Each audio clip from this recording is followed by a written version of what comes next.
Ngayon, dakuin natin si Manang Aimee, mga kababayan. Dakuin natin si Manang Aimee. Sandali, ano ba dito? Dito, may video ba tayo diyan, 'no? Ayun, umuwi na Saldico. Si Saldico, o yan. Kay Aimee Marcos ho muna tayo, mga kababayan.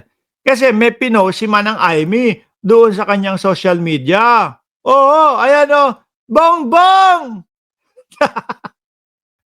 Akala mo nagmamakaawa na, eh, akala mo nagmamakaawa na, "Bongbong, ako 'to!" Sabi, oh. Masasama ako sa kulungan, Bongbong. 'No, yang pagpapaimbestiga mo ng mga flood control, yang pagpapaimbestiga mo sa mga ghost project, eh, baka kasama ako diyan, Bongbong, 'no?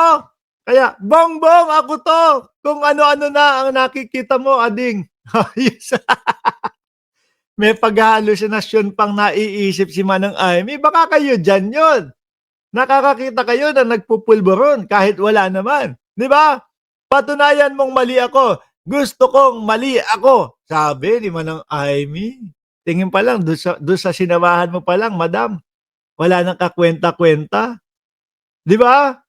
Dun sa sinamahan mo pa lang, "Manang Aimee, sige nga, pakitaan mo kami ng tunay na ebidensya na nagpupulburon talaga ang pangulo." Yun talagang talaga, hindi yung ano, hindi yung kagaya nung pinakita niyong video-video. 'Di ba? O baka eto daw, sabi may nag-comment nga sa ilalim, mga bossing, sabi, "Di mo kami maloloko, ikaw 'yan." Norman Maussin. Nadamay na naman si FLM, 'no? Hindi mo kami maloloko, ikaw 'yan, Norman Mangussin. Nagdamit babae ka lang." Kamukha ba? Hawig sila? Hawig ano, siguro. Hindi ho, mga bossing. Siguro ako medyo umpisa-umpisa naniniwala na talaga ako dun sa mga naririnig ko, na etong si Imee Marcos, eh, madami daw pogo at sabit daw sa pogo, 'no?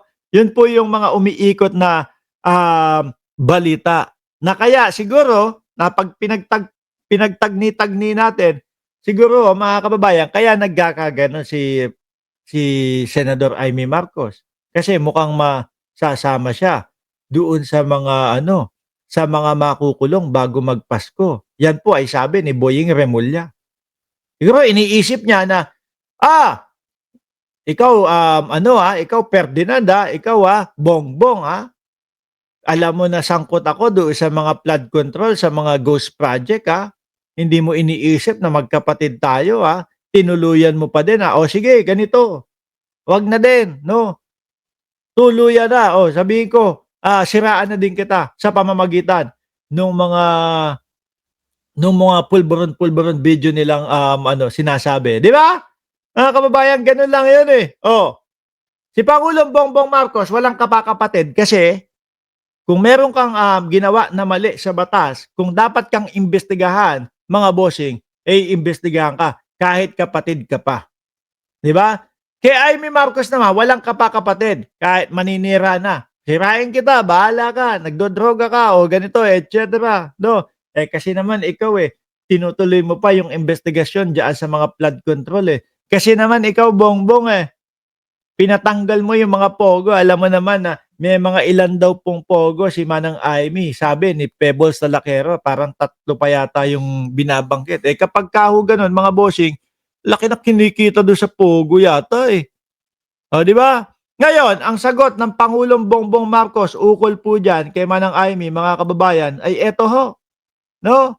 Oh, ayan, sabi niya dito, "It's not of me to talk about my family matters generally in public." Yes, unang-una ganyan nga ho naman talaga dapat. Pagka yang usapang pamilya, upo tayo, 'no? "Ading, itigil mo na yang ginagawa mo na 'pag ano, masisira ang katawan mo, et cetera." Upo tayo, 'di ba? Dami account, eh, 'di lalong dumadami yung ano natin, lalong dumadami yung viewers natin. Kasama yan kay YouTube, 'di ba? "It's not of me to talk about family matters generally in public. We do not like to show our dirty linens in public." Yan.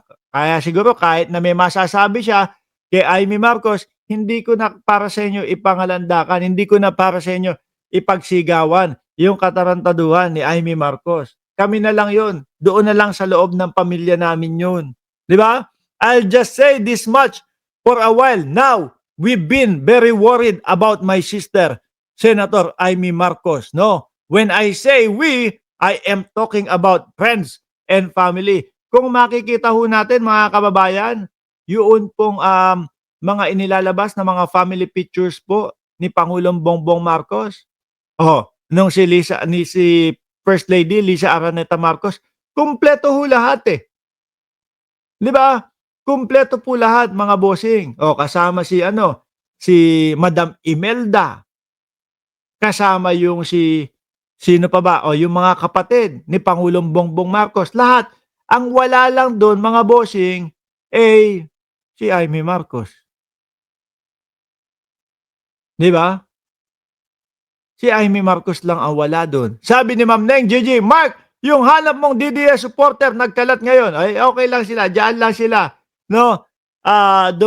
Pampadami ng viewers natin yan at pampataas ng algorithm natin yan. O ngayon, and the reason that is because the First Lady that you see, sorry.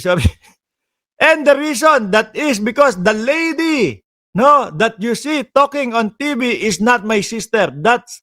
That view is shared by our cousins, our friends, hindi siya yan. Wala. Siguro, kailangan niyang gawin yun. Bakit to? Baka merong mga kinatatakutan na lumabas po. Let example, yung mga pinagtambalan nila ni dating Pangulong Duterte na mga proyekto na may mga irregularidad. Hindi po ba? That's why we are worried. We are all worried about her. I hope she feels better soon. We no longer travel in the same circle, political or otherwise. Pati nga ho doon sa mga picture, wala na si Amy Marcos. Pero yung mga kapatid po ni Pangulong Bongbong Marcos, hanggang ngayon po nakasuporta sa kanya. Nandun, nasa paligid lang po ni Pangulong Bongbong Marcos, mga bossing. Si Amy lang ang kaisa-isa na wala doon sa mga family pictures, no? Yun lang mga boss, no? Siguro hindi niya maiwanan ang mga Duterte sa kadahilanan mga bossing na natatakot mabuko kung anumang mga irregularidad. Baka yung mga pogo talaga or baka yung bagman. May bagman din daw na lumalabas na sinasabi, may bagman si Amy Marcos na magsasalita na. Kaya nagkakaganyan daw Sabi ni Chris Angel, don't mention na kasi Sir Mark yung the name that cannot be mentioned. Lalong dadami yan. Okay lang, walang problema dyan. Ano po?